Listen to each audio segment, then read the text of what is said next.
Good morning, everyone, and thank you for coming to the Adult Social Care Scrutiny panel this morning.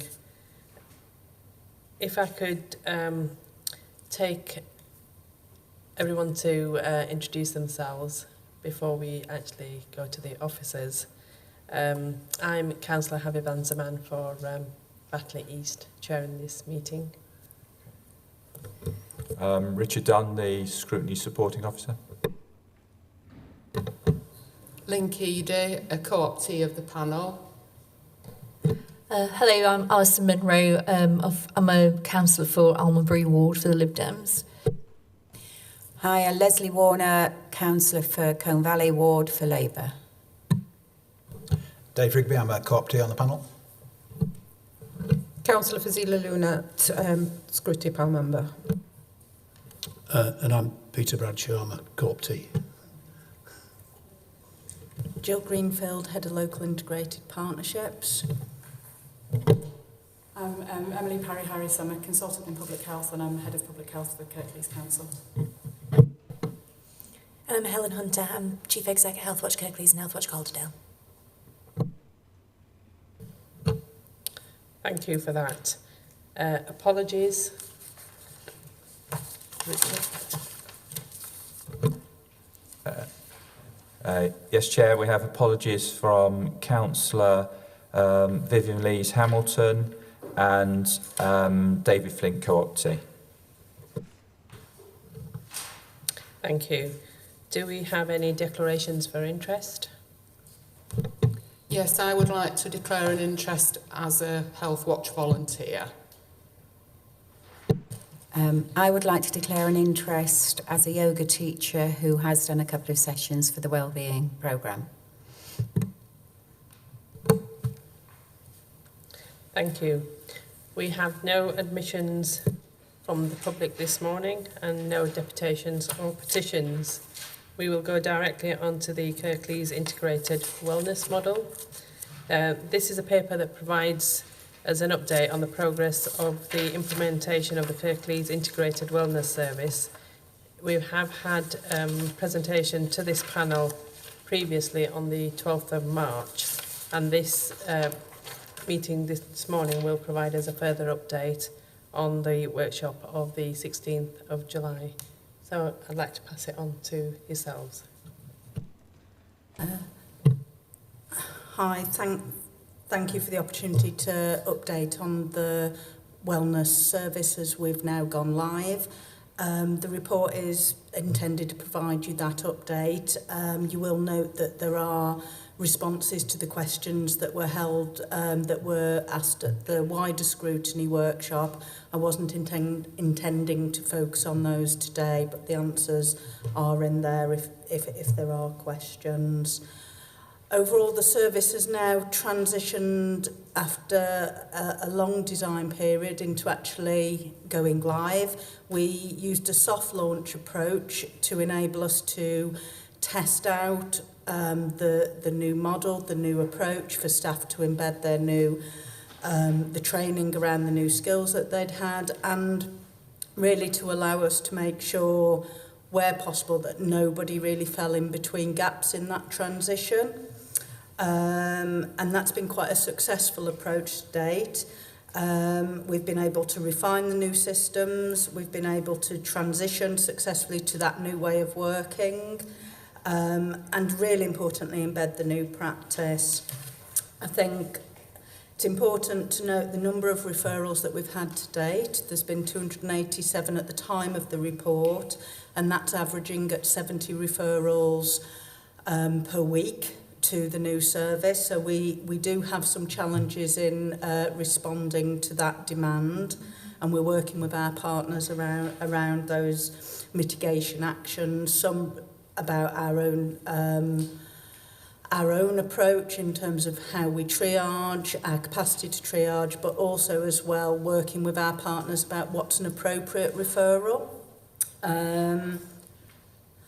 So that's where we are at this point. We have also continued a lot of our existing provision with the interim exercise referral service. We have transitioned to the interim model, and we are working with partners to look at how partners can increase the physical activity offer across the district, and allowing our staff to be able to focus capacity on the core wellness offer as we go forward. We're working with CCG colleagues closely on the transition for the forthcoming elements of the service around health checks and smoking cessation, and that's been really positive to date, and really making live the issues that face GPs, that face individuals and communities, and actually how can we make the best use of a health check, and also what will work around smoking cessation. So that is all work that's going on parallel to actually going live with the service.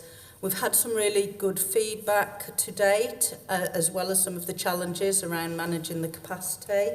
Our approach in using existing assets, so existing carers, resources, our self-care courses have been really positive, and that's an approach that we want to embed further as we develop, and making sure that that becomes more local rather than centralised resource where possible. There are again challenges in that approach, and I think that in terms of where we are at this point, the co-production of those courses is really the next thing that we're really moving towards, in terms of involving people on getting some feedback on what is, helping us to shape what would be really beneficial, and I think really embedding those principles in the service. So that culture change isn't something we can do overnight, but we're making really good headway into it. So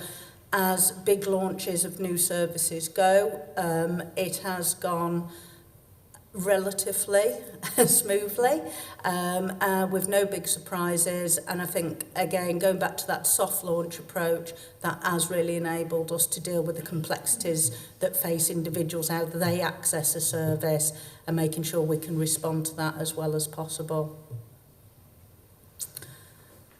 If there are any questions or reflections, it would be really useful to hear those. Thank you for that, Jill. I'll now open it to the panel members. Hello, I've just got a few questions in relation to capacity. So I just wondered if your mitigation plans are based on current numbers, current referrals. There was some capacity modelling done through the specification and design of the wellness model, and we have a live process of refreshing that capacity modelling process. So the short answer is it's taking historical service data and what's coming through new.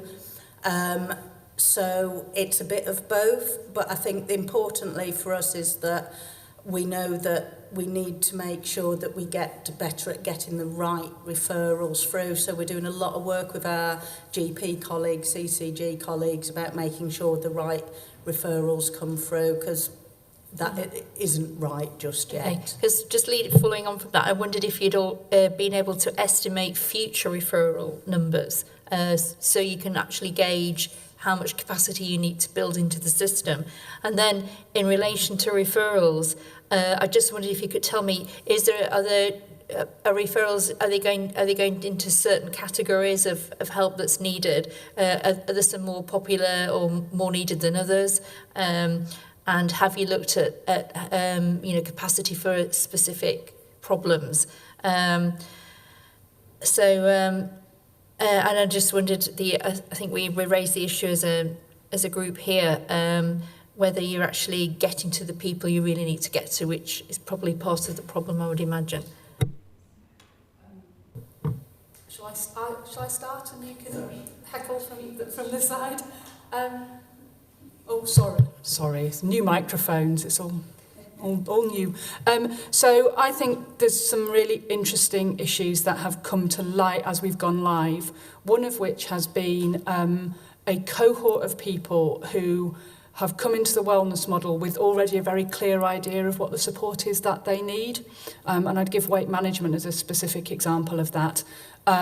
So if you're coming into a wellness service and you know the thing that you want to change and you know the support that you need, then the wellness model is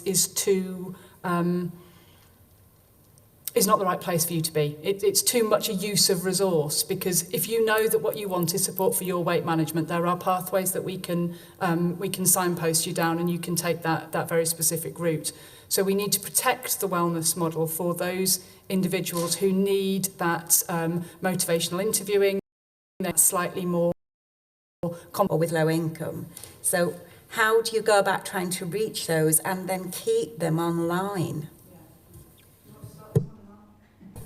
Yes, I think that's a critical question for the service and for the system.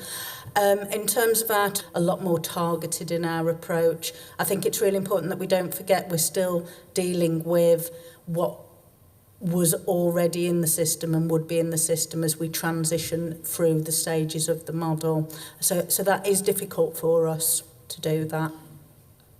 I think it's also worth just mentioning briefly, Jill touched on the work of the primary care networks. There is some really significant wider system change ongoing at the moment that wellness is part of. Some very specific work happening around social prescribing, so supporting the primary care networks and the GPs within those networks particularly to start to transition away from a very medical model of health, of you've got a problem, come and see me and I'll prescribe you a tablet. Actually, which has its place and is absolutely vital. So we've got to make sure we're getting that right, but we've also got to make sure that we're making the most of these social prescribing opportunities to do some of what you were talking about in terms of that kind of buddying and further support for people to live their really good lives. And it's all, so wellness is part of and alongside that shift as well. I mean, following on from that, I can see that it's just such an enormous challenge. And given that it's so also linked to social care, and just on a personal basis, and, I think I can't be shocked when I think about, I'm always shocked about how people don't look after themselves. But when you're actually in a care home and you're doing some basic chair yoga, and people have got to the point where they had to leave the group after 5 minutes because it was too much just to lift their arms a little bit and work with their breath. And it makes you despair about how have we got to this point. Now, I know this is not the place, but it's that sense of social care is a crisis nationally. And, you could employ probably 10 times the amount of people and still not reach everybody. But it's how you spread it out as effectively as you can and keep it maintained. Sorry, a bit long. It is, and for me there's something about not just, so again going off a little bit, but not just about the wellness service, the people who will be referred is a tiny, tiny part of a much broader approach that we're trying to shift. So moving into social prescribing, moving into real primary prevention and early intervention, and it's actually quite exciting. It's quite frightening, but it's quite exciting as well that we're shifting.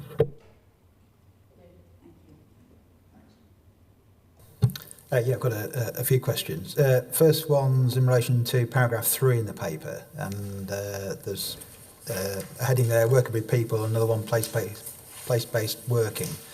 So these are principles that underpin a lot of work, but I just wondered whether you could give any examples in practice of how you are ensuring you work with people, not having people have things done to them. Sorry about the English there. And secondly, any examples in practice about how you're moving forward place-based integrated working. They're kind of good things to say, but it's how you do it in practice.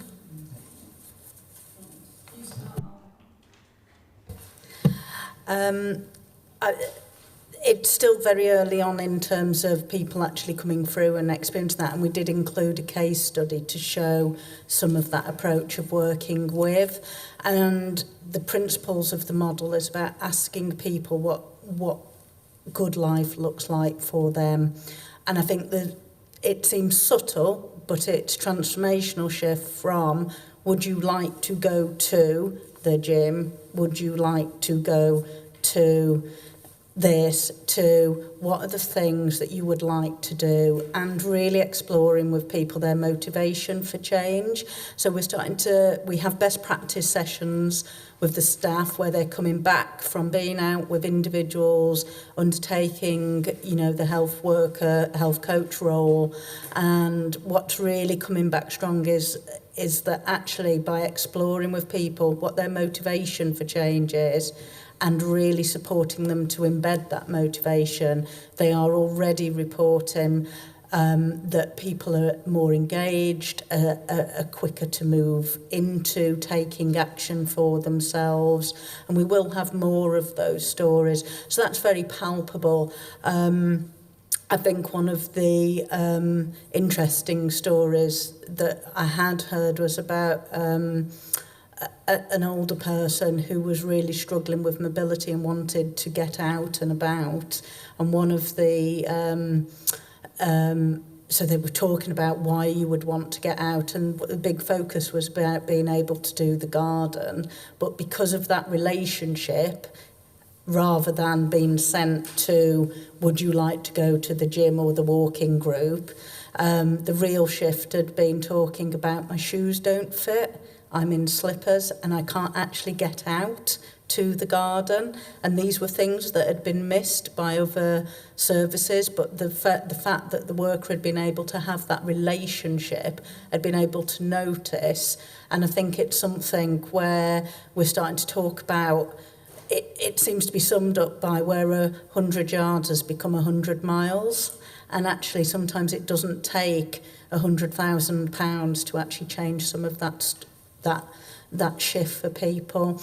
And also people choosing, well, no, I didn't really want to go to the gym. What I really used to enjoy doing was walking, playing darts when I was younger. And I think going back to the point about actually just getting people moving in their everyday lives as well. There's lots of examples coming through, and we'd really like to come back and share some more of those examples.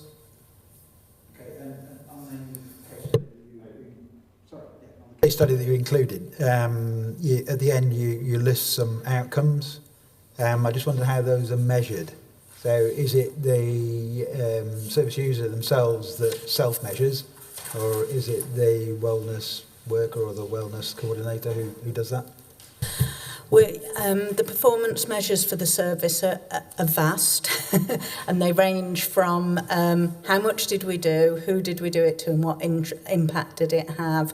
We use a range of measures from the goals set, and I think a critical change has been, were goals set and were they achieved? And that's based on reflection back from the individual. We use a lot of GP physical activity questionnaires, WebWebs, which is all involving the person giving their feedback. It's never a solely worker assessment of progress of the person.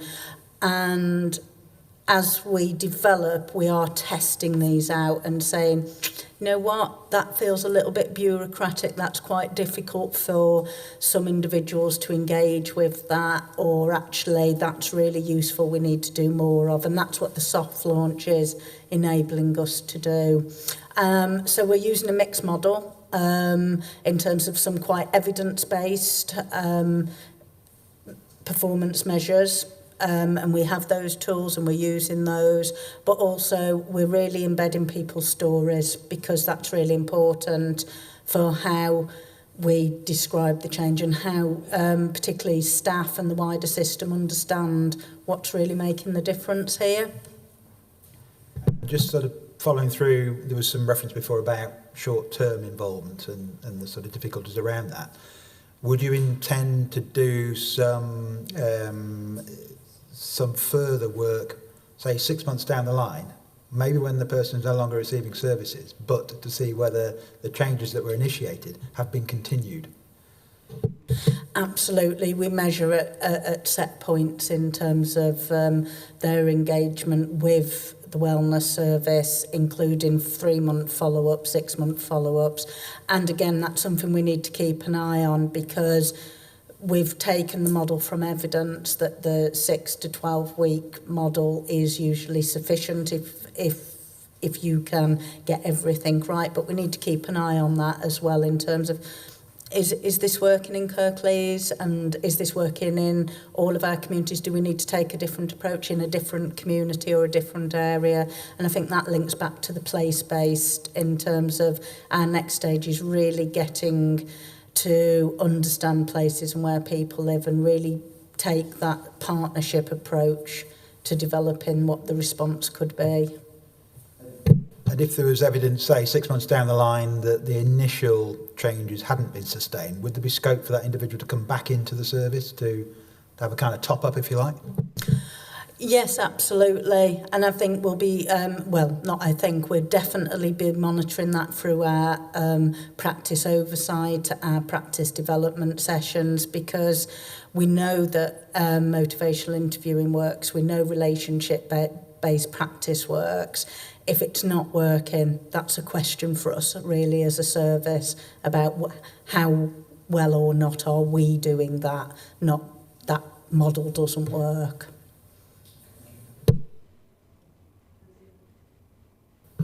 Thank you for that. Just a question on, in terms of the service, you're still developing the service, and about, is it 70 or 80 referrals coming down a week kind of thing. You talk about capacity and having temporary staff.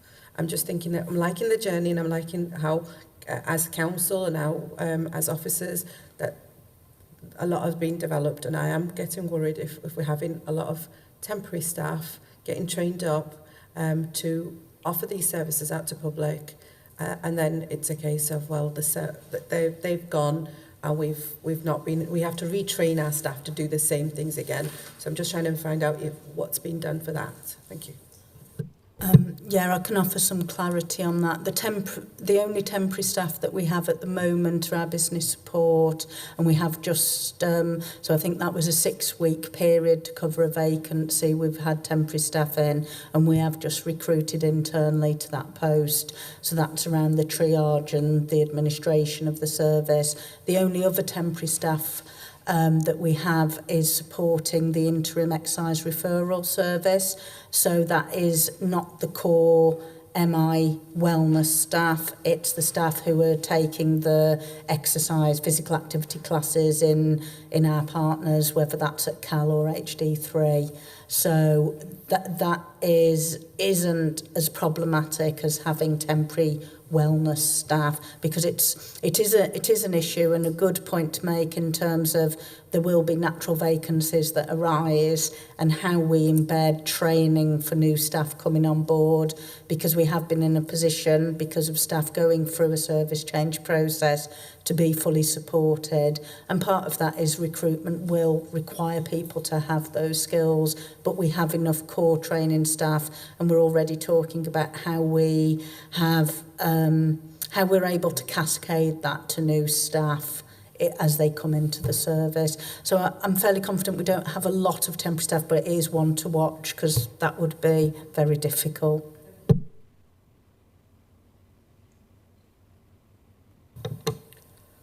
Just going back to the longer term monitoring of effectiveness and whether or not the lifestyle changes that improve wellness and well-being have been sustained. I think it's important that the people using the service are encouraged to admit if it's not worked, rather than them trying to put on a bit of an act that they're doing all that they were supposed to be doing and there aren't any problems.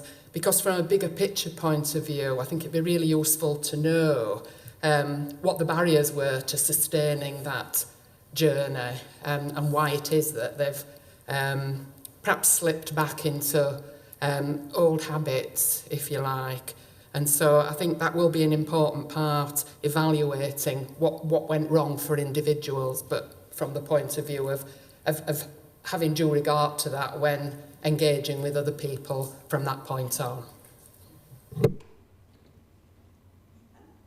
I'm nodding and not speaking, but I think that's a really important question for us to embed in what we do with our evaluation. I'm very mindful of that.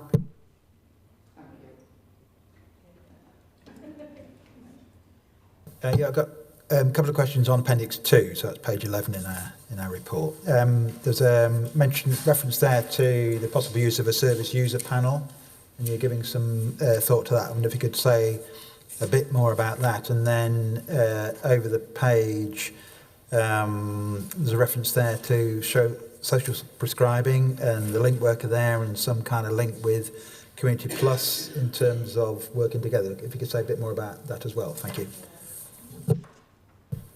In terms of the service user panel, we're really keen to build on the assets that the council already has for engaging with residents of Kirklees. So we are linking with the officers who are responsible to actually, so at the moment we're looking at our publicity, so we will be going to some of those panels and also our dementia groups as well to say, is this accessible, etc. And I think as we're still very early on, but we haven't lost the concept of how do we involve people, not just in the feedback of the service that they've experienced, but also in shaping the service. So if I refer to the health checks and smoking design with CCG colleagues, we'll certainly be talking to people, residents, about what their thoughts about what would work. People with lived experience is really key. And I think it's about us finding the right lived experience for the elements that we have.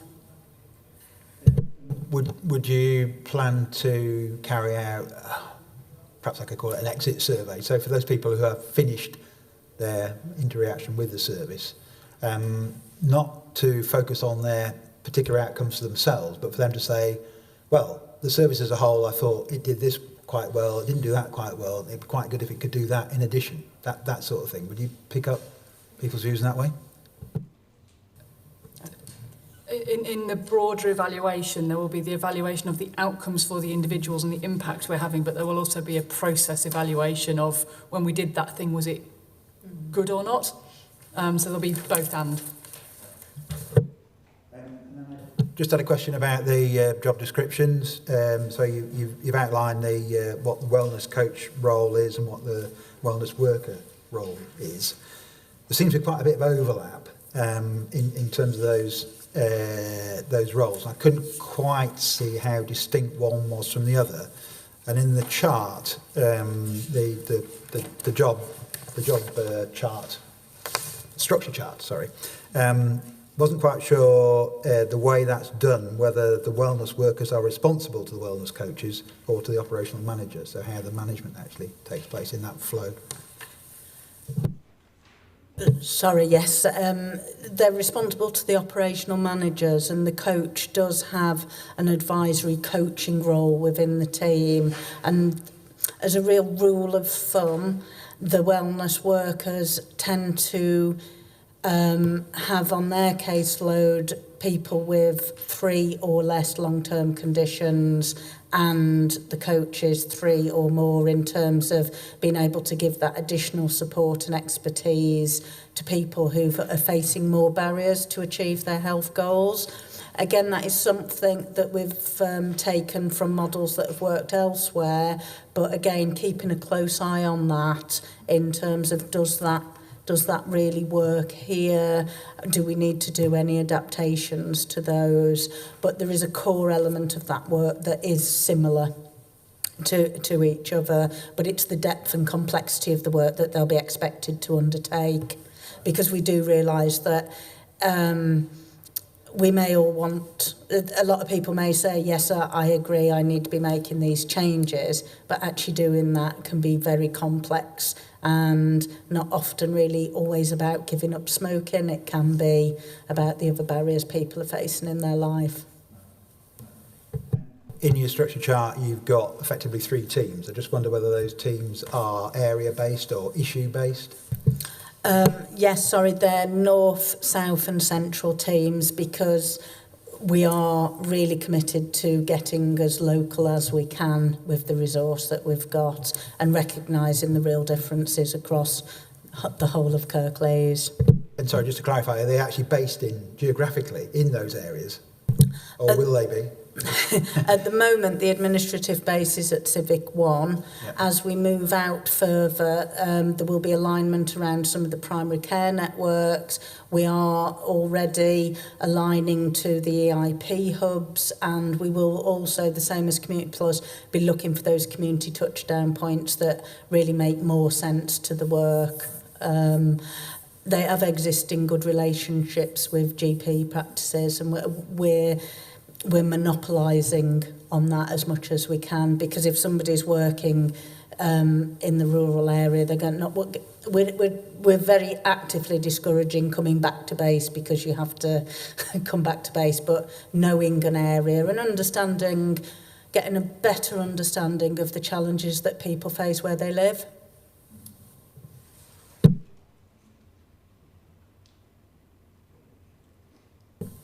Thank you, Chair. Really just to say there's an awful lot of very good stuff going on, and you know, no one will want to deny that, and it's a really case of how you take this forward. And I think Emily's point about working with general practice is really going to be a critical thing. And with that in mind, really to come back to some fundamental principles about bridging that chasm, which again you alluded to, between the medical model and what wellness is. Because wellness for many of us who've been brought up in a positivistic paradigm, it's something that you read about in Cosmopolitan or Woman's Weekly, you know, and not being rude about it, but it's something, you know, that's immeasurable, and, you know, and therefore you could say, if you were going to be a real Philistine, and that there aren't any of us around, that, you know, that this is a dad's army approach to crack a really big problem, because we know there's a lot of ill health in Kirklees. And there is the question, which is being asked by members, about are we really getting to anybody but the worried well and the suggestively vulnerable. So really, I suppose what I'm asking is two things. One, is this still at the level of an alternative therapy? Because we've heard what's happened to, in the last week, we've heard what's happened to homeopathy. Just before Parliament was prorogued, it's had its money withdrawn. And I just wonder where you sit on the evidence base in relation to that. And second, sorry? Not on homeopathy. Well, where do you sit? Because you've not got evidence. Yeah. You know, please, I'm not being rude, but so where do you sit in relation to, where do you sit amongst alternative, and I know you probably don't think you are alternative, and secondly, what measures are you going to do to bridge that gap? Because it strikes me, so much of what you're doing is, you know, it's measurable.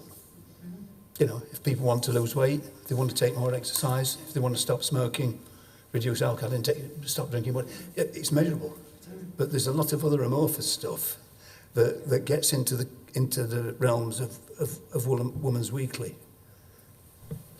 I think there's a broader science behind wellness. I appreciate the language, and I have to say when we first started talking about the wellness model, I kind of, I don't know, I pulled a bit of a face. I can't quite describe it, but I was worried about us calling it the wellness model for exactly some of what you've described. I think we have to be confident in the science behind wellness, and that we've never had a randomised control trial to see what the impact would be of somebody being supported to access an art class as opposed to accessing antidepressants, because you'd never get the ethical approval to do the RCT. But we can be confident that by putting good support around people and being led by their own desire to change and a motivational interviewing approach, that we can get to the nub of the thing that needs to change, and that change can be undertaken.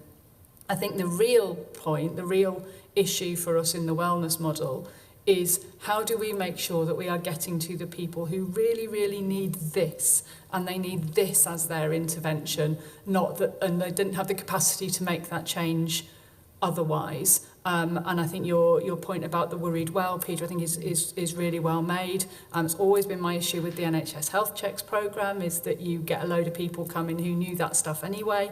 I think that's the real challenge for us, is getting to the people who would look at wellness and go, well, that's not for me.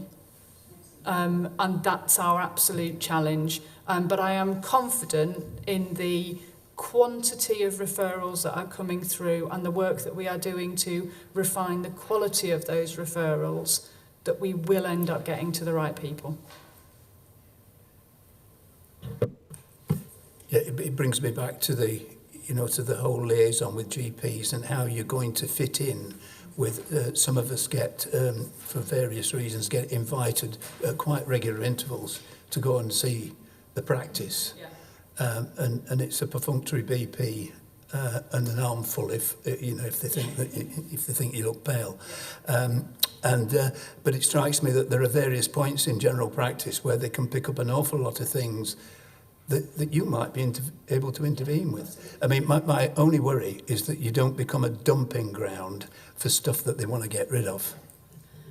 Absolutely, and I think we need to be very careful that that doesn't happen. A really interesting piece of work that was undertaken by the Health Foundation, and they quantified the proportion of somebody's health outcomes that was anything to do with whether or not they'd seen a doctor. And they say that 10% of your health outcomes are anything to do with whether or not you've seen a doctor. The rest of it is about how and where you live your life. And we are starting to hear that narrative, hear that tale being told through primary care. And my sense is that we are getting to a tipping point of the doctors going, oh, blimey, it's not all about me, is it? And there's a broader system response. But you've highlighted a couple of things that we're keeping a really close eye on. Thank you. Can I bring Helen in? Just a comment with regard to that, really. Something that I'm mindful of is I often think that when we're trying to attempt a new approach that is sort of radically different from what has gone before, that we sometimes are wedded to the ways in which things have been distributed previously. So GP surgeries might no longer be the place where you go for your medication, but we don't want them to become the place you go to get the referral to the other service. There's something about how we increase awareness of the different types of support that might be available in our communities and get the people who've been through the wellness service to advocate for it to other people who they might be linked to, who might experience similar issues to them. I think it's really important to have that embedded in the work that's being done. That's all. I agree. Thank you. Is there any further questions? Okay. Well, if we can accept this report and take account of the information that's been presented and some of the questions that are being put to you, and maybe have a review in 12 months' time or something and recall you back to the panel. Yeah. Thank you very much for your time. I'll do what Richard tells me to do, so how it works.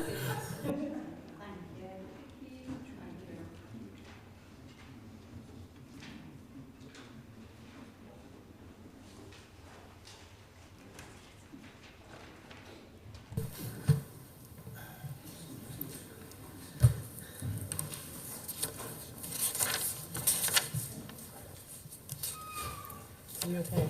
Yeah, it's fine. I'm just going to move on. Okay, thank you for that. If we can give Helen a couple of minutes to settle. Sort your presentation out. You ready?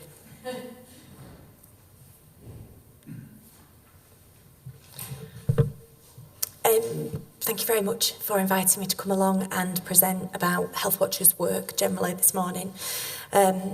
I've created a bit of a PowerPoint presentation. Hopefully there's just going to be a sort of small range of slides. I've got lots to say. I've been involved with Health Watch for a long time, but just to kind of give you some key information, much as the bulletin that I provided for you for the papers. It's just kind of like an overarching summary of kind of things that Health Watch is and what Health Watch does. Just to introduce myself, I'm Helen Hunter. I'm Chief Exec at Healthwatch Kirklees and Healthwatch Calderdale. I have worked for Healthwatch Kirklees for over 6 years in 3 different roles. So I was initially the project coordinator at Healthwatch Kirklees, then the director at Healthwatch Calderdale, and now the Chief Exec across both organisations. I have no excuse if I can't answer your question. I really should know the answers to things after so much involvement. So I thought that these were the key questions that we might want to cover in the session this morning. So something to explain to you what Healthwatch Kirklees is, how we work, the kind of different types of work that we do. I'm going to give you some sort of more detailed examples of bits of work that we've done, because that is the most straightforward way to explain how Healthwatch works. Then I think there's an opportunity for us to talk about how Healthwatch ties in with Scrutiny and how that works now, and if there are different ways we might want to do things. And then I've just got some contact information in case you want to get in touch with us about anything that's important to you or that you're hearing about. So what is Healthwatch Kirklees? Unfortunately, I've got both Dave and Lynn on here who have been involved with Healthwatch in the past, so should have that understanding. Healthwatch is an initiative that was brought about by the Health and Social Care Act in 2012. We are the consumer champion for health and social care. There's one in each different local authority area, and each local authority has an obligation to commission a local health watch. There's no ring-fenced funding for Healthwatch, so it's very much at the mercy of the different budget constraints of each different local authority. But we receive our funding from Kirklees Council and from Calderdale Council, but from Kirklees Council it comes through the public health team. Healthwatch Kirklees, or Healthwatch in Kirklees, is delivered by the independent charity Healthwatch Kirklees, which can be a bit confusing. But we are constituted as an independent charity. That means we have that level of separation from the health and social care system. And for the last 3 years we've been working across Kirklees and Calderdale. So that doesn't mean that we have one single organisation. We still have a team that works in Calderdale and a team that works specifically in Kirklees, because we realise that there's real significance of having that local presence and that local understanding. But we do some joint work because it helps us with our range of skills that we have as an organisation, and also there's quite a lot of different services that are delivered across that footprint, so it makes real sense for us to kind of combine some of our resources to be able to kind of deliver those pieces of work. So this is the team. I was going to say, I've just put there's a beautiful picture of Empire House there, which is where we are based in Dewsbury. There's 6 of us who work for Healthwatch Kirklees. So it's me as the Chief Exec, and I work 3 days for Healthwatch Kirklees, 2 days for Healthwatch Calderdale. We've got Stacey Appleyard, who's our team manager, who used to work as our communications manager. We've got Claire Costello, who's our Senior Engagement Information Officer. Catherine, who's our Volunteering and Engagement Officer with a lead on Enter and View, and Rio and Debbie, who are both our Engagement Information Officers. Like I say, we work with the Healthwatch Calderdale team. There's 4 people in that team.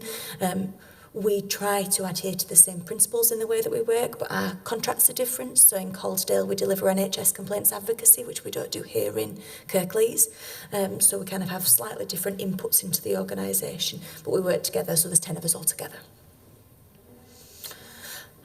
So now I want to give you a bit of a summary of how we work, and I've split this down into 4 strands. What I'm going to do is I'm going to talk through each of these strands and give you an example. So this is all of them all together, but I'll just move straight on to kind of going through each chunk.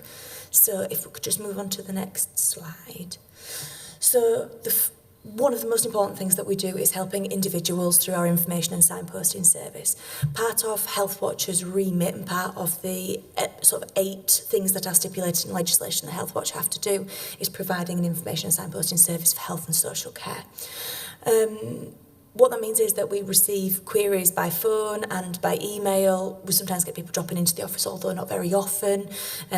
We receive things in writing, and when we are out at outreach in our communities, questions from the public about accessing services, about what's available, about how they might make a complaint about the service, and we try to advise people about how they might go about doing that.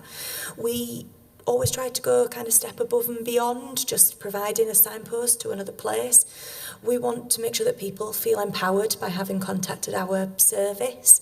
So we make sure that when we're speaking to people, we are helping them to understand what skills they have that might enable them to take some of the next steps, and what we can do as an organisation to support them in doing that. So that might mean if somebody calls us and says they want to make a complaint, that we kind of talk them through what that complaint process looks like and how much support they think they would need to do that, rather than kind of saying this is the phone number that you need to ring or this is the place that you need to go. Because we're trying to make sure that people are upskilled as well as informed. But also through our information signposting service, we get a lot of pieces of individual feedback about people's experiences. So it might be that they've called us because they've called 10 other places already trying to get some help and they don't know where to go next. It's really important for us to capture that feedback, and we have a database where we record all of the contacts that we receive so that we can then look at what kind of key themes are emerging, and that helps to influence the work that we do. The next level of work that we do, I've termed here as being challenge the health and social care system. So this is where we hear perhaps some negative or complex feedback about maybe inequity in the system, difficulties with accessing different parts of health and social care, examples of poor quality care, and we realise that we need to champion the views of the general public around that particular issue. So the example that I've pulled out for us here around challenging the health and social care system is our single point of access for mental health engagement work that we've just done, which was completed probably about 3 months ago. I would say the single point of access for mental health is the service about which we receive most unprompted feedback.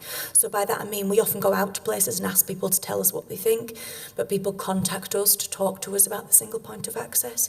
So we felt like we really needed to do some work on that specifically. So this is single point of access is provided by South West Yorkshire NHS Partnership Foundation Trust. We did 2 surveys, one that was designed to be completed by service users and members of the public and carers, and one that was designed to be completed by professionals. And combined, we received around 240 responses, about 50-50 split between professionals and members of the public. It's across Coldsdale and Kirklees because it's a single number for Coldsdale and Kirklees. And I think some of the really key information that came out of that was an indication that the Mental Health Trust have an idea of what their service is for, but the single point of access conveys that it can do an awful lot more than it actually can. So there's a real difference between the public's expectation of the service and what is actually deliverable through the single point of access. So the single point of access is a referral service, and people contact that service and are instructed to contact that service when they are in crisis and in need of immediate emotional care and support. So actually, of course, that creates a massive discrepancy between what people think they should be getting and what's actually available to them. Now, I've had several conversations with Swift where I've said you have called it a single point of access, so it's not massively surprising that people have assumed that means they can contact it in any situation, but there needs to be some much clearer information about what is actually available for people. We also identified as a really clear theme that there is a real need for crisis support for people who need somebody to speak to immediately in that moment when they have reached, a heightened state of distress, and that isn't available. That's not what the single point of access is there to do. And subsequent to that, we're aware that across West Yorkshire and Harrogate there is development of a crisis support service, and which people from Kirklees and Coldsdale should be able to tap into, but that's still something that's in development. What I would say is we've been able to have a reasonable amount of influence with this piece of work, and everything that we do is about the amount of influence and impact that we can actually exert by gathering people's views and amplifying them. Because Swift have been involved from the outset. So as soon as we started receiving negative feedback, we contacted them and said, these are the kind of things that we are hearing, how would you respond to those? So we've got a website where people leave reviews, and the service manager has been responding to every review for the service that's been left on the website. We've been in constant conversation about that. And we led an event with service users and carers about 5 months ago now, something like that, where we brought people together to kind of talk about the outcomes from the piece of work. But Swift were present, they were also learning, and they're now running their own 2 events that look at what changes they can implement in the single point of access. So it feels like we've been able to have at least a decent amount of influence of an area where we were hearing some really significant negative feedback. The next part of the work that we do is helping the health and social care system to understand what people think. So I would say that this is kind of a more constructive approach. So this is more when organisations, services approach us to say, we need to know more about this, and we might go out to the general population to ask them. Really good example is when services is about to be recommissioned and they're thinking about what they might want for that service going forward, they ask us to go out and speak to members of the general public about that. It might be that the service wants to know what they're getting right, what they're getting wrong, and so that they can kind of evaluate themselves. And the really key piece of work that I wanted to highlight, which is a good example of this, is the outpatient transformation engagement work that we've done with Coldsdale and Huddersfield Trust. And I know that they recently came and presented at Scrutiny about their outpatient transformation. We're really fortunate that CHFT credit Health Watch with being the thing that kick-started their outpatient transformation scheme. What they were really concerned about most recently, and this is a piece of work that we are doing at the moment, was that perhaps their outpatient transformation might potentially leave people with protected characteristics behind.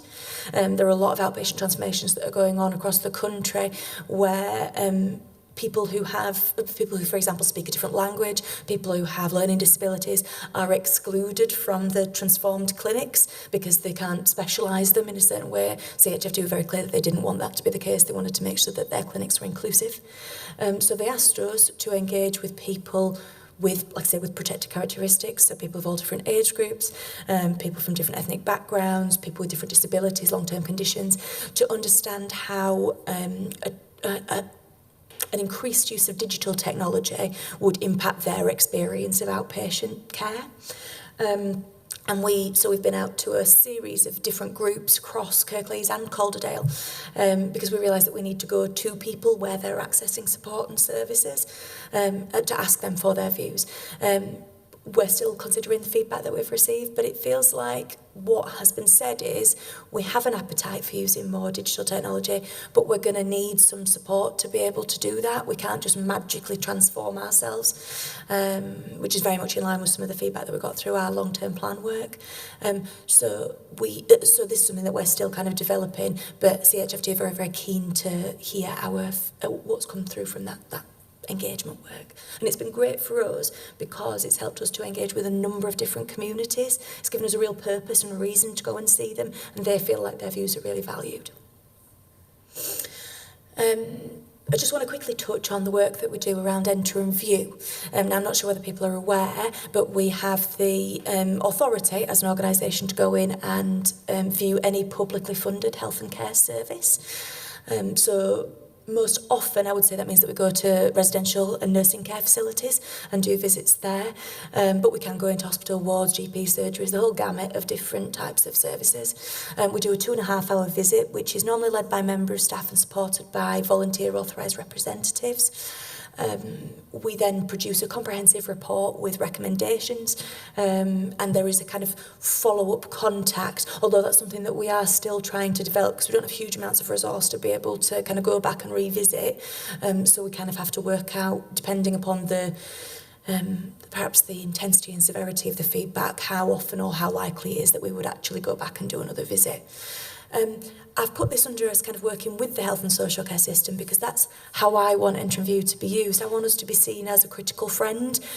We're not the CQC. We're not going in to kind of enforce legislation or regulations. We're going in because we can help you to see things that perhaps you might have stopped seeing because you're there every day and you're not perhaps paying. You know, it's very, very quickly sort of stop seeing some of the things that might be concerning. We really want to be supportive in that way.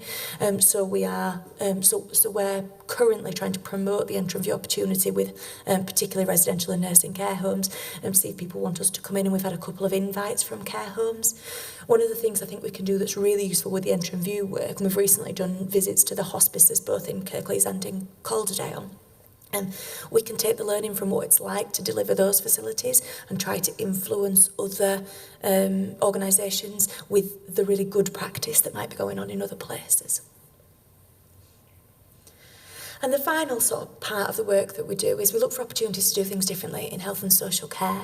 I always start this by saying there's lots of love out there for the NHS. Lots and lots of people really want to celebrate it, want to support it, as if it. So they're often interested in opportunities that might present to look at how things could work differently. And lots of people have fantastic ideas about how things could work differently. When I think about how much we toil over sharing information and sharing people's records versus a public that assumes that all records are shared already, there's a real discrepancy there between our processes and what the public sort of expects services will already be like. So we think it's really important that we do some stuff to celebrate positive messages about health and care. And we did a big programme of work which was on social media, so it was a specific piece of work we did around social media on changing the conversation. So we had hashtag change the conversation. We tried to encourage people to share positive messages about health, about their community, about different things that were available that made them excited and interested, so that we could have a different type of conversation. We could look at different sorts of opportunities. So if you could just move on, Richard. One of the things that I've kind of encapsulated in this, and I was hoping to be able to show you a video that we've created, where all the audio is from children, young children, but it was too big to make the presentation work. So I've just put up here some snapshots. We're doing quite a lot of work at the moment with children and young people. So we went into a school and we ran a session with Year 6 children who told us what it was like for them to go to the GP practice and what would make it better for them. We got some really interesting feedback. There was a particular girl who was 10 who was going to the doctor with her mum. She was South Asian but predominantly spoke English, and her mum predominantly spoke I think Urdu, and they were only talking to her mum in Urdu, so she couldn't understand what was being said in her health appointment. And she was sort of like, I wish that they'd talk to me in English and not just my mum and actually that's something I would never particularly have considered had we not had the opportunity to speak to a young person about that. So I think that that's really, really interesting. And as you can see, we're trying to create some more creative and engaging content to explain what it is that we found. Don't necessarily need to be a 20-page report that nobody will read or will only read the first page of. Something that kind of grabs your eye, that makes you feel a bit more interested is really important. So we've used this, the little monsters and the superheroes to kind of convey some of the feedback that we got through their engagement with young people. I haven't gone over all of the different pieces of work that we've done. This is all the stuff that is currently on our work programme. And I might come back to this slide at the end, so that if you've got any questions about any of the work that we're doing around any of those topic areas, please feel free to ask me. But this is just the group of things that we have got kind of on our work programme at the moment. And remember, we are a team of 10 people across both both teams. I just want to move on. And this is what I was meaning about some of our more engaging content. So we've got posters there, we've got various different graphics that we're trying to create so that we capture people's attention, not just kind of give them back bits of information that they've given to us. So how does this tie with work scrutiny? So at the moment, the setup that we have is that we meet on a quarterly basis to kind of explain what's in the current Health Watch plan, and for you guys to kind of say to us, this is what's in our plan, where are the crossovers, and look at where perhaps we've got some shared priorities, because actually we can sometimes perhaps not duplicate effort. If you're looking at something in detail, maybe Health Watch doesn't need to, and vice versa. Sometimes we are in a position where we need to request that Scrutiny look into an issue if we think that there's a real problem with it, and we've done that in the past. And it might be that sometimes you want to request intelligence from us around a particular topic that's of concern or interest to you. I've had an open invite to come along to any of the Scrutiny panel meetings, which sometimes come to, sometimes I don't, depending upon whether or not I think we've got a valuable contribution that we can make to your conversation. And for local councillors, I thought it would be interesting to say kind of like, if you have issues that have been raised with you by your constituents, then actually it's useful for you to be aware of us so that you can come forward and share feedback with us, and we've had councillors do that in the past. But there's always scope for us to think about whether that works right and whether that's what Scrutiny will be looking for. And then I've just got some information about how you can get in touch with us. So we've got a website, Twitter, Facebook, we've got Instagram now as well. And we have got a text service, which we put in place specifically for people with hearing impairments rather than a general text service, because that's the way that people with hearing impairments have told, or certainly people who are deaf, have told us that they would prefer to contact us. And if you just go on to the next slide, we also have a TripAdvisor style website where you can leave reviews of health and care services. I realise now this is a screenshot from the Calderdale website, but it's set up exactly like this. So anybody can go on and leave a review of a service at any time. And often when we go out and engage with our communities, we take out stuff that we can use, stuff that we can do health checks with. So we do BMI checks with people, we do blood pressure checks, we do atrial fibrillation checks, and we kind of do that in an exchange for a review of services. Because actually, by and large, people have good things to say about health and care services rather than negative things. But actually, you only really tend to review something if you think it was excellent or if you think it was rubbish. You don't say, yeah, every time I've been to the GP, it's been absolutely fine, because you don't feel compelled to kind of speak out about that. So that helps to give us some of that balance. But that's all I've got to say. I mean, you probably feel like you've listened to everything ever, and there's an opportunity for you to ask me some questions. Thank you for that quite comprehensive presentation. I just absolutely love your passion, because you clearly love and believe in your work. So thank you for sharing all that. And for me, who's relatively new, it was really informative. So thank you for that.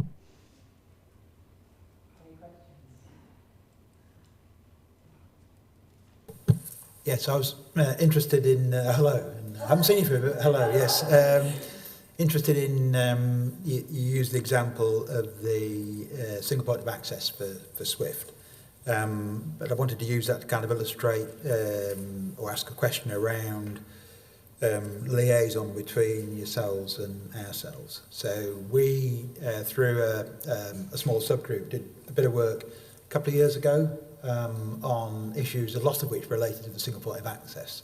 So I don't know if you saw that report that we produced then, and I don't think we were sort of particularly aware that you were doing this particular piece on the single point of access. So I suppose it's about how in the future we can liaise effectively. I mean, there's all sorts of things we could liaise over, but neither organisation would have the time to do too much of it. But I think perhaps looking at how we could liaise a bit more effectively in the future, so that where you're looking at something which might currently be of interest to us or vice versa, we can kind of pool resources or at least not duplicate. So I think you're absolutely right. I think I am in the back of my mind aware that Scrutiny has done something around the single point of access, but I don't think it's something we actively considered when we were doing our report. And whilst I don't think it's something we would necessarily have included in our report, it might have given us some useful context and background that would have helped us when we were considering stuff. So there's definitely something there about as kind of, but I think that's the case with lots of engagement actually, is that we all do lots of little bits of things, and then it's only at the end of something we say, oh, we've been working on that as well. So there's definitely something there. I know that you guys have a work programme, and obviously that's published. We don't necessarily publish our work programme in the same way, but actually I update our work programme every quarter for our contract managers, and I would be happy to share that with, just as a document for information. For you guys, it doesn't need to come, I don't need to come to a meeting to talk to it necessarily, but then you would be able to see what we're working on at the moment, and that might be a way of us kind of keeping that contact. If I keep an eye on what's in your work programme, and then you can see what's in ours. Peter, did you want to comment? Thank you, Chair.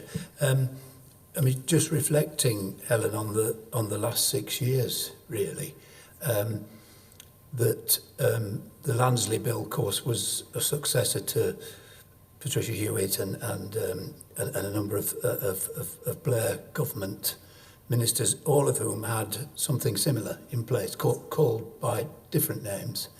And the accusation that has been sustained, I'm not saying it's valid at all, is that this is an interesting cosmetic to have organisations like yours, but really it is a provider-determined service.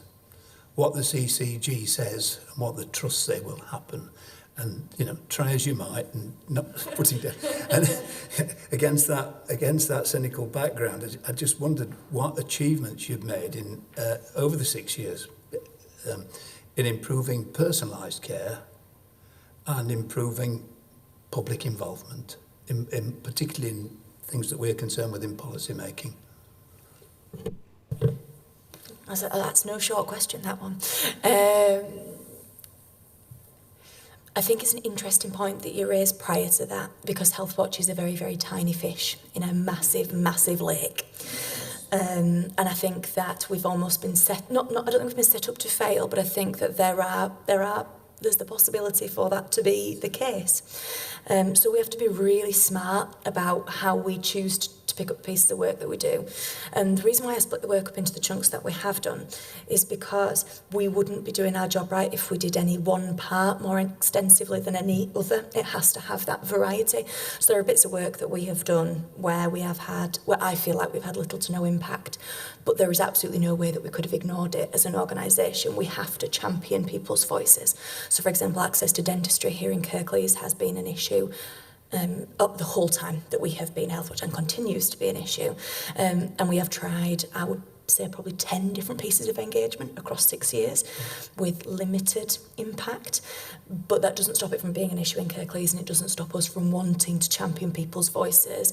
And what I think perhaps is more present in the kind of consciousness of the health and social care system, certainly in Kirklees, is that that's an issue, because we won't sit there quietly and let that not be something that is discussed and considered.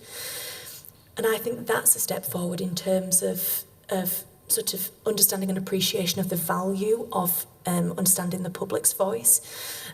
It's not necessarily tangible and measurable, but I think that there's something about organisations are now at the start of a journey around changing something in their system, thinking, what do the public think? What would the public say about this?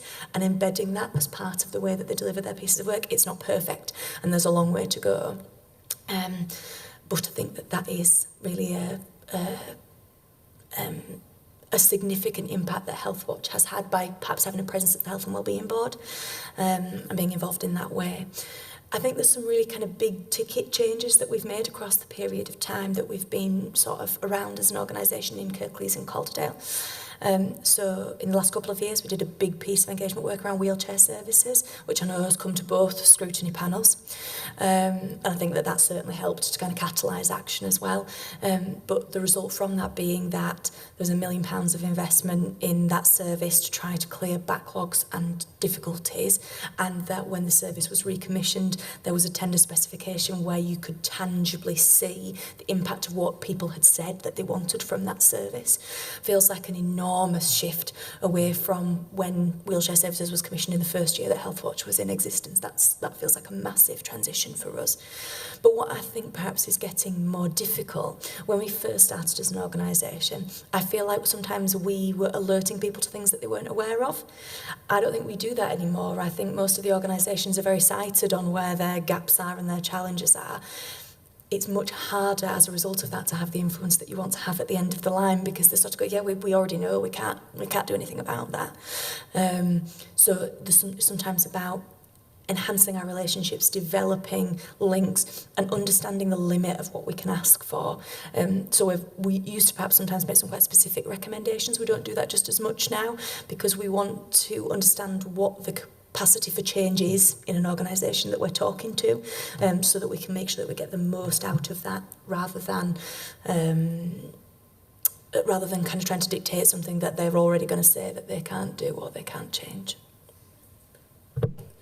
Sorry, so I mean, does that mean, unlike the outpatient arrangements that we've seen, where you were obviously proactive on behalf of the patients and the public, does that mean that you spend a lot of your time being reactive, and they've done it anyway? They've closed the service, it's gone to Calderdale or whatever, and they've done it, and there's nothing you can do about it? To some extent that does happen, and it's because, and partially that's because of the size of the organisation that we are. Actually, I can't be abreast every change that's made in every single organisation. I think that we, over time, we've evolved and we are better at establishing where the right places are to sit, so that we are aware where the changes and the conversations are taking place, so that we are able to kind of position ourselves with that understanding. So I think that that's something that we've got sharper at doing. But I do think that there is genuinely a desire from our lots of local commissioners and providers to understand more now than there ever has been from what the public is saying. I would love to see the system kind of flip and it to be that we are in constant conversation with the public, so that then when we take a decision, that's a small conversation that we need to have with people. But that is not a journey I can sort of manage completely solo. So I do think that we're on that trajectory. Thank you. Okay, an issue very dear to my heart on many levels, and I just noticed you talk about it as a significant gap. So could you just clarify the fact that you're seen as the single point of access for mental health services, and yet clearly you're not able to offer some of the crisis support and systems that people are looking for. So you're working with the Partnership Foundation Trust. So has it not been considered to change that title? Because if it is confusing, and we all know across the country we are not remotely delivering and able to deliver the services that are needed. So I'm just wondering, when you put something up as a single point of access, has it been considered renaming it? I mean, because clearly many people in crisis might go to a doctor's, they may not have referred somewhere else. So what was the thinking behind that title? Well, it's been called the single point of access for a number of years now, and I'm not sure whether in the first instance it had a broader remit, but because the number has stayed the same, it's retained that name. So I think initially it did deliver more, but now perhaps has that more defined remit. I would like to see them step away from it being called a single point of access. But I am also aware that there are thousands of mental health cards out there with single point of access and the phone number already printed on them. So it's that kind of, if we change it, what kind of knock-on impacts might that have? But that doesn't mean to say that they shouldn't consider changing it. But I don't know whether that's part of their agenda. I don't know whether that's something that they're considering, really. So point them in another direction if you can. But I mean, do you end up with people who are in crisis where you are yourselves unable to offer support? Yes, and what I would say is that increasingly over the 6 years that we've been in existence as an organisation, obviously there is greater awareness of Health Watch now, so people contact us more because of that. But I do think that we get more people contacting us in mental health crisis than we have ever had previously, which I think is another reason why we were so committed to doing the piece of work around the single point of access, because our professional experiences weren't necessarily always particularly constructive. So my team, although many of them have had Safe Talk training and mental health first aid training, are not specialists in dealing with people who are in mental health crisis, although I work with a wonderful, kind and compassionate team who I think do a fantastic job. So if somebody on the phone reports to us that they feel suicidal, I don't expect my team to assess whether or not that person's got suicidal intent or whether they are having suicidal thoughts. That's not what their skill set is meant to be, because they provide information as signposting. So then we become frustrated when we contact a single point of access and they're sort of like, well, what is their level of intention? We've spoken to them before, sort of, but that's not our job to make that assessment of that person's need. We're more than happy to go back to that person and speak to them again and get information and all that kind of thing, but my team aren't skilled in a way that means that they can offer that sort of intensive crisis support. but that doesn't mean that we aren't sometimes a vital part of somebody's support, and we do have some people who contact us on a reasonably regular basis because things have got to a bleak point and they need someone to talk to and offload to.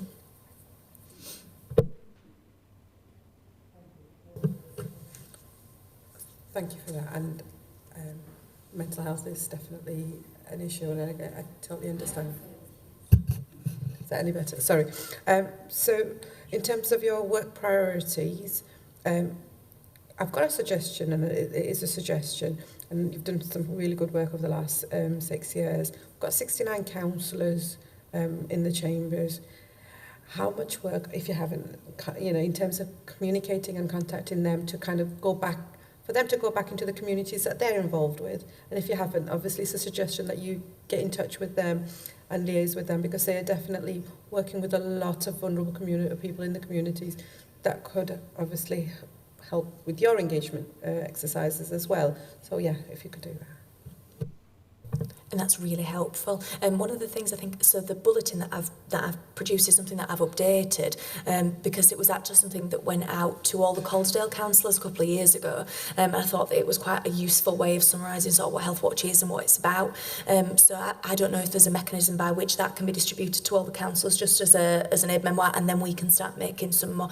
Certainly if we're working in specific areas, then we do make contact, but that's probably not everybody all the time. But that's definitely something that we can do. And we do have links in with the MPs as well, so we do kind of contact them and make them aware of the piece of work that we're doing.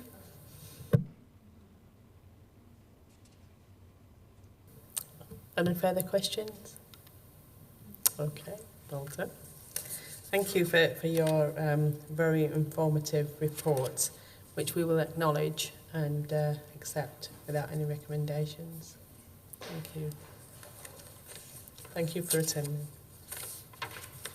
Can we move on to the next agenda item, which is the work programme?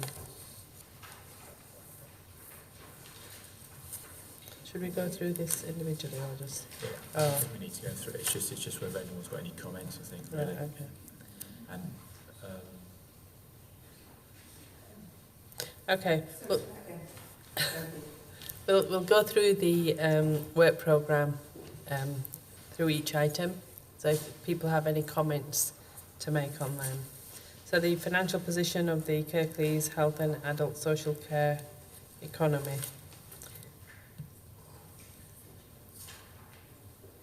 Any comments? Closer to home, closer to home.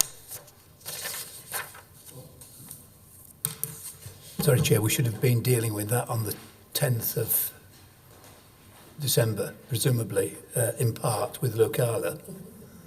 And it's a case of what happens to that.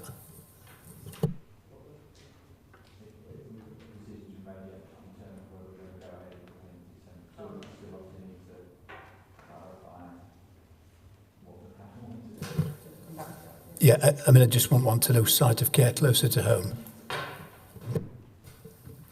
Okay, we'll come back to you on that one.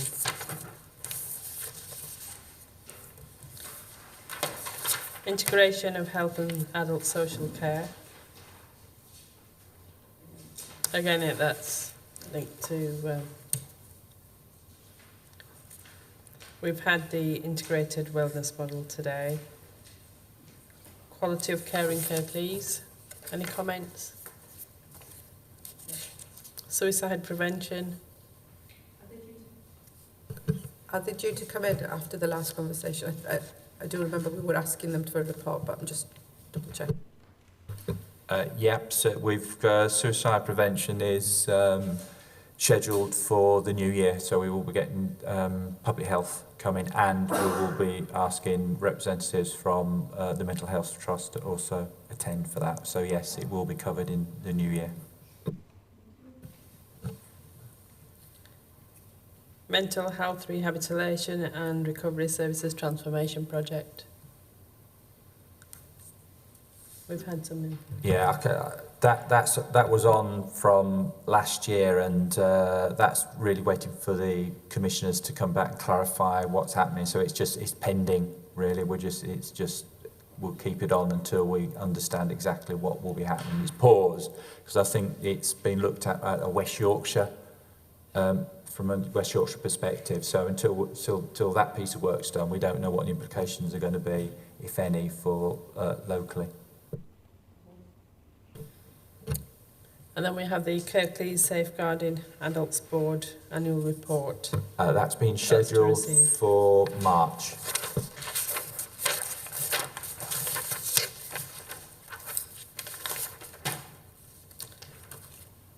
Mid Yorkshire Hospitals, NHS Trust and Ambulatory Care Services. Any comments? Yeah, I mean, just updates about what's happening in Dewsbury. I think we saw the interim arrangements very fully, and I think we were quite impressed by. Yeah, I think the plan was to arrange a visit to actually go on site to Dewsbury. That's pending again, but we do. I'm conscious that we do need to get that arranged. So we'll probably have to look to do that sometime early in the new year. Okay, and then we've got the fetal alcohol spectrum disorder and fetal alcohol syndrome. Yeah, I think we had that final update recently, and it effectively, I think the panel have now agreed to sign that off. Yeah. Okay. Transforming outpatient care at Calderdale and Huddersfield NHS. We've had the visit.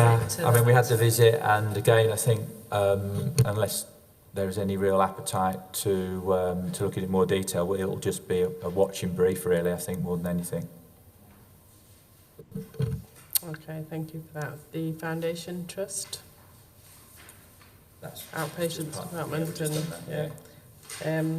Yorkshire Ambulance Service response times. I have written to the commissioners in relation to getting this onto our schedule.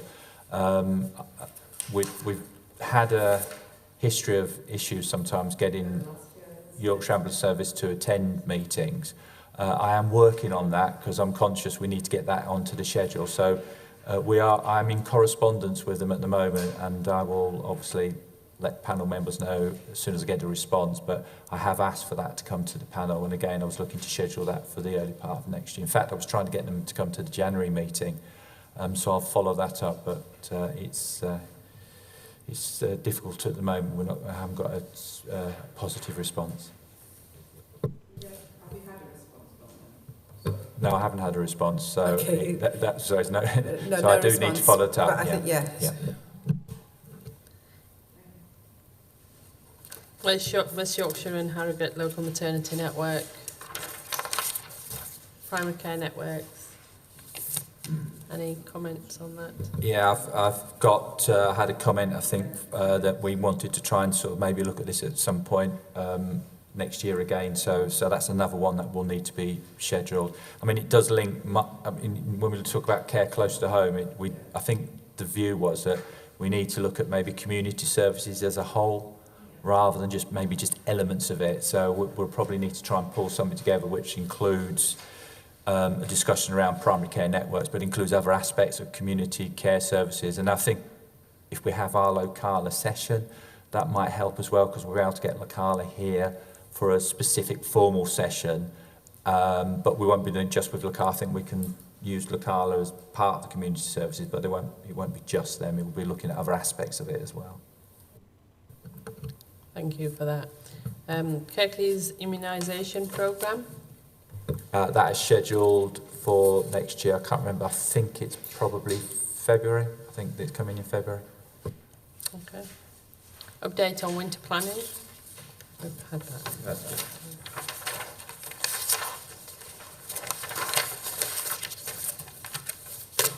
And we've got Locala for the next one, for the next meeting. Wheelchair services.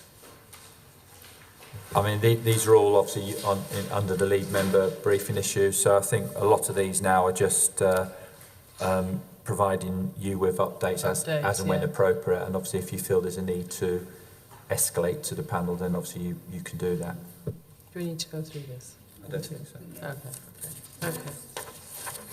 Not to add to any workload, and I don't know exactly where we want to put this and if we can bring this back, but because we said we're going to review mental health, and because obviously with the crisis team being so perhaps under stress at the moment, is it possible for us to have a look into what's happening there in terms of capacity and referrals and what's happening there?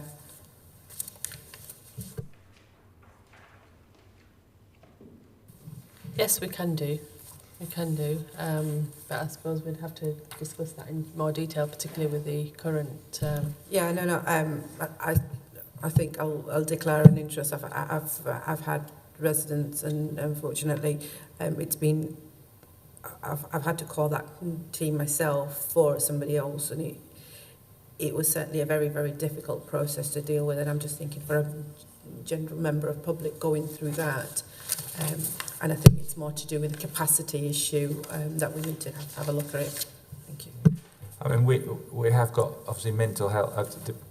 The issues around mental health are generally within the work programme, but obviously you noted the issues that was highlighted about the single point of access. So maybe what we can do is we can arrange a briefing with Swift to discuss some of the work they're doing, but maybe we can highlight specific issues around maybe the crisis team and the single point of access, and potentially we can maybe get them to come to a meeting so we can maybe have that more detailed discussion around those issues. Sure, because I think what's happened is that when you ask, or when people are asking for help or whatever, they've been signposted to the crisis team. If you ring the crisis team, it's quite difficult, and it's a case of, well, 999 if it's like that, or if it's like that, and there's not a lot of help there. So a bit better understanding would be really good. Thank you. Okay, thank you for that. Any further comments on the work programme? Are we all okay with that? Okay, thank you for that. The date of next meeting, are we agreed? Yeah, I mean, the date of the next meeting, as per the agenda, is the actual formal meeting, which is obviously the 21st of January. And that's scheduled to go ahead as planned. Right, okay.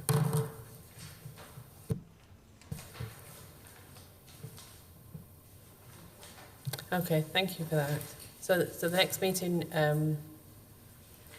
will be, the formal meeting will be the 21st of January, and we will get back to you on the December meeting.